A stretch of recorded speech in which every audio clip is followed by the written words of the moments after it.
Bonjour à tout le monde. Ici, nous sommes les Camerounais qui ont été refoulés depuis le Maghreb, des différentes villes du Maghreb, des différents pays du Maghreb tels que le Maroc, la Tunisie, l'Algérie. Nous avons été maltraités, déportés, manu militari et expulsés au désert du Niger, où nous nous trouvons précisément dans le village d'Assamaka. Comme vous pouvez voir, nous faisons cette vidéo pour lancer une fois de plus le cri d'alerte au gouvernement camerounais que sa population souffre ici au désert du Niger. Nous sommes délaissés, sans eau potable ni nourriture. Les différents pays ont déjà déporté leur population, leurs migrants. Mais depuis des mois, le gouvernement camerounais n'a pas encore donné une suite favorable à notre situation. Nous n'avons pas où dormir. Vous pouvez voir, nous sommes ici dans le camp de l'OIM. Nous sommes ici dans le camp de l'OIM avec des malades, comme vous pouvez constater. Il y a ceux qui meurent. Il y a des femmes enceintes. Il y a des mamans avec des bébés, etc. Donc, une fois de plus, nous demandons au gouvernement camerounais de répondre à l'appel de l'OIM qui n'attend que l'un mot pour notre déportation au Cameroun. Nous avons décidé de retourner au Cameroun. Donc, comme vous pouvez constater, nous sommes plus de 200, des malades, des femmes enceintes, etc. Nous sommes des parents de familles. Si nous sommes sortis, c'était pour un but, nous battre afin de soutenir la famille au pays. Et comme cette situation s'est passée ainsi, nous avons décidé de retourner au pays. Alors nous demandons au gouvernement camerounais de nous venir en aide. Il y en a certains qui sont déjà à 6 mois, d'autres sont à 5 mois, d'autres sont à 3 mois. Tous les autres ambassades des autres pays africains ont déjà rapatrié leur population. Alors nous... Bon, salut la famille, j'espère que vous portez bien. De mon côté, je me porte super bien la famille. Avant de continuer cette vidéo, je vous prie de partager la vidéo, liker, surtout abonnez-vous à la page pour ne pas rater les prochaines vidéos. Laissez vos avis dans les commentaires parce que c'est très important. Allez aussi vous abonner à ma chaîne YouTube. Alors la famille, je vais ici m'adresser à mes jeunes frères et à mes jeunes sœurs qui ont encore cet esprit de quitter le pays pour voyager, pour aller en aventure, juste parce que il veut se retrouver en Europe. Je sais que quand je vais le dire ici, certaines personnes vont venir me dire dans les commentaires que toi-même tu as fait comment pour être là où tu es aujourd'hui. Ça, c'est pas le problème. Le problème, c'est que ne regardez pas comment est-ce que la personne a pu faire pour être là où elle est aujourd'hui. Mais posez-vous aussi tellement de questions. Il faut vous poser beaucoup de questions. Ne jugez pas cette personne-là qui vient vous parler aujourd'hui de cette aventure. Parce que celui qui vient vous parler de cette aventure, c'est parce qu'il a vécu beaucoup d'expérience par rapport à cette aventure-là qu'aujourd'hui, la majorité de nos frères aujourd'hui sont en train de demander pardon et ils demandent de l'aide au gouvernement camerounais pour qu'ils puissent rentrer chez eux ou rentrer au Cameroun.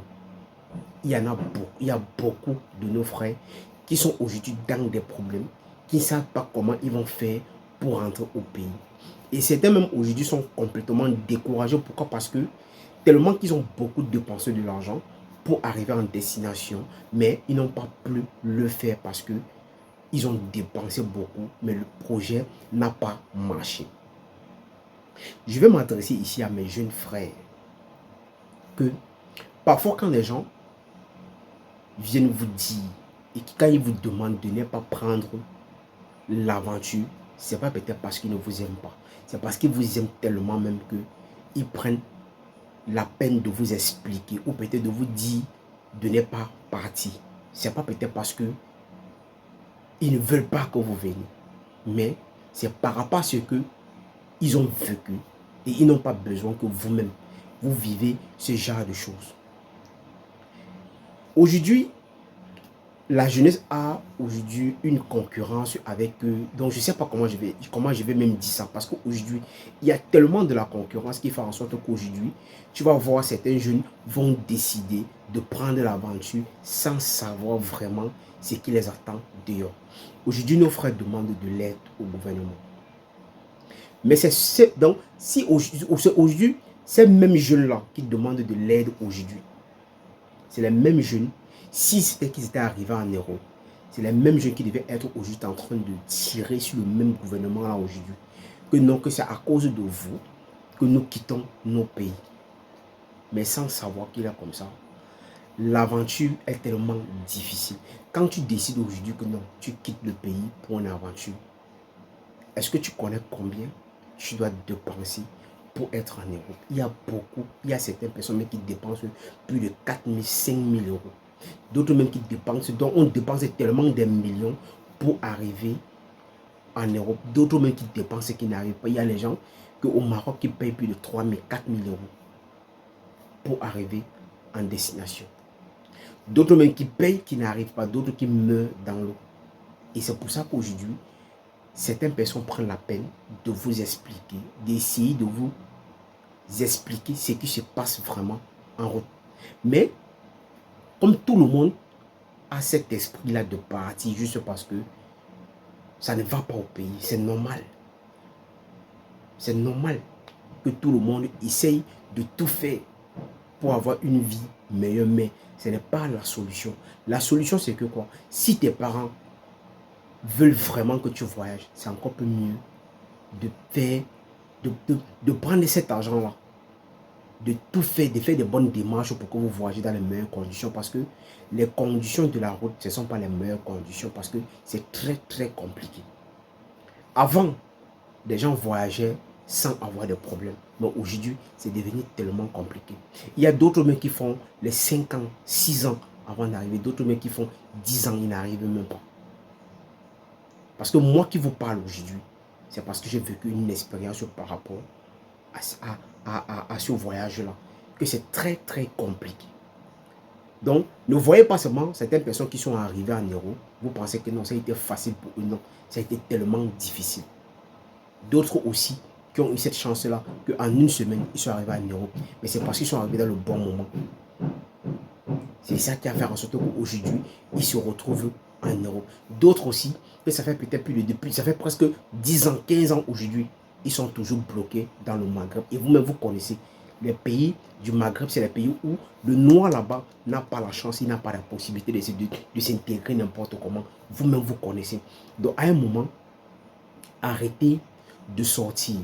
Arrêtez de dépenser l'argent que vous n'êtes pas sûr que vous allez arriver. Avec cet argent-là, vous pouvez investir au pays, ou peut-être dans un commerce ou dans un business et faire de ça votre boulot. Maintenant, je vais m'adresser à nos jeunes sœurs qui sont dans ce problème où on voit nos sœurs qui sont enceintes, d'autres même qui ont accouché. La question que je vais vous poser, vous qui quittez parfois et que vous sortez, vous arrivez en aventure, où certaines personnes vous vendent le rêve que non.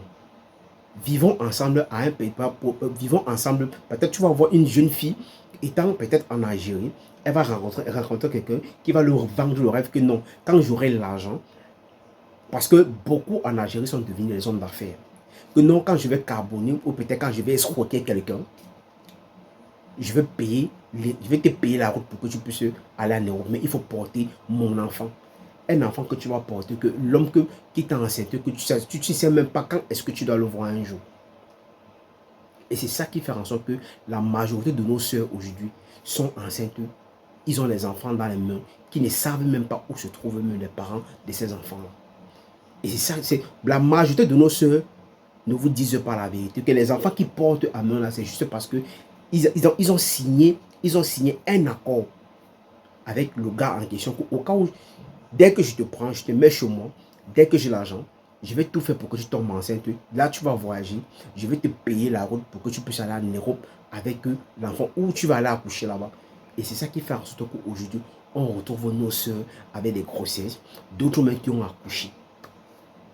À un moment, arrêter ça. Si tu sors pour l'aventure, je ne vois pas pourquoi est-ce que tu vas porter un enfant que tu n'es même pas sûr que peut-être tu dois arriver. Tu portes une grossesse que tu n'es même pas sûr que tu dois arriver en destination. Aujourd'hui, on retrouve nos soeurs étant enceintes, d'autres même qui ont accouché. Vous expliquez ça comment? Comment est-ce que vous expliquez cela? Que toi-même, tu es là-bas une charge pour toi-même, mais tu reportes une autre charge juste parce que quelqu'un t'a dit qu'il est comme ça. Il faut que tu portes mon enfant, je vais te payer l'euro. Avance-toi, j'arrive. Quand tu penses que lui là, tu crois qu'il va venir quand? Pour quelqu'un qui passe son temps à escroquer les gens, tu penses que lui, quand il va prendre goût de ça, tu penses que lui va laisser ça juste parce qu'il veut te suivre? Non, à un moment, il faut arrêter. Dites la vérité à vos familles, que la majorité de vos enfants que vous avez portés là, les parents de cet enfant-là, vous ne connaissez même pas le père des enfants-là. Que peut-être même si vous les connaissez même, je ne pense pas quand est-ce que vous allez voir même le père de cet enfant, le père de vos enfants. Parce que beaucoup sont ici en Europe avec les enfants, que les papas de ces enfants-là sont en Algérie, d'autres sont au Maroc, qui ne sont même pas sûrs qu'ils vont voir un jour.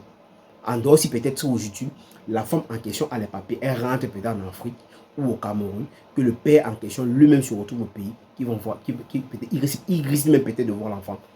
Quelque chose même qui n'est même pas vérifié. Tu es sorti pour l'aventure, mais ton problème c'est que non, juste parce que quelqu'un t'a vendu le rêve, mais tu crois en lui et tu portes son enfant. Mais aujourd'hui, vous demandez de l'aide aujourd'hui. Vous demandez de l'aide aujourd'hui, mais vous ne dites pas la vérité à vos parents au pays. C'est toi qui sors, tu n'as même pas encore fait 6 mois dehors, mais tu es enceinte. Tu portes déjà une grossesse. C'est pour que tu partes où? Tu pars où avec une grossesse que tu n'es même pas sûr que tu dois arriver en destination? Oubliant que non, quand vous êtes dehors là, c'est pour ça que vous appelez vos parents pour demander de l'argent, pour ceux qui ont les parents qui ont de l'argent, parce qu'il y a d'autres même qui n'ont pas. Que tu vas appeler comme ça, tout le monde va te tourner le dos. Tu dois appeler fatigué. D'autres parents même qui vont te prêter de l'argent à la réunion. Mais à la base et à la fin de tout ça, l'enfant n'arrive pas à entrer en Europe. Et après, la maman en question ou le papa en question fait comment pour rembourser cet argent-là qu'elle est allée, ou peut-être qu'il est allé prêter, ou l'argent que la maman est allée prêter à la réunion. Tu penses qu'après que tu n'arrives pas en destination, la maman fait comment pour rembourser cet argent-là? Donc parfois, prenez les bonnes décisions. Ne pensez pas toujours que non, comme ton voisin est parti, tu penses que toi-même tu peux faire la même chose. Non, l'aventure n'est pas faite pour tout le monde. Et les 10 doigts ne sont pas pareils. Chacun a sa chance. On peut aller ensemble, j'entre, tu n'entres pas. Ou peut-être toi tu entres, moi je n'entre pas. Et ça devient un calvaire pour moi. Vous allez voir aujourd'hui au Maroc, ou peut-être en Algérie, ou peut-être en Libye, partout. Nous avons nos frères qui sont dans les prisons aujourd'hui. D'autres même que ça fait depuis 15 ans, 20 ans. Il n'est jamais rentré au pays. Il ne sait même pas quand est-ce qu'il va rentrer au Cameroun. Pourquoi? Parce qu'il est toujours dans le Maghreb. Il tourne en rond chaque jour. Donc dites parfois la vérité à vos frères. Arrêtez de vendre le rêve aux gens, de dire n'importe quoi. Et arrêtez de croire qu'il est comme ça. Ceux-là qui partent là, ils vont arriver, non. On n'est pas toujours sûr d'arriver. On connaît la date du jour où on est sorti, mais on ne connaît pas quand est-ce que nous allons rentrer chez nous. Donc faites très très attention. Aujourd'hui, vous demandez de l'aide et c'est normal que vous demandez de l'aide. Parce que c'est devenu chaud. Mais si on t'avait dit de rester au pays, qu'avec cet argent-là que tu as pris pour dépenser pour ton voyage, que investir par rapport à quelque chose, tu devais dire que non, c'est juste parce qu'on ne t'aime pas, on n'a pas besoin que tu voyages. Mais voilà, aujourd'hui, vous demandez de l'aide aujourd'hui au gouvernement camerounais. Bon, on risque à savoir aussi si peut-être le gouvernement va prendre vraiment ça au sérieux. Pour qu'on trouve vraiment une solution pour que vous rentrez au pays. Alors si c'est la première fois que tu passes ici, il faut liker cette vidéo, laisser vos avis dans les commentaires parce que c'est très important. Et partagez la vidéo massivement.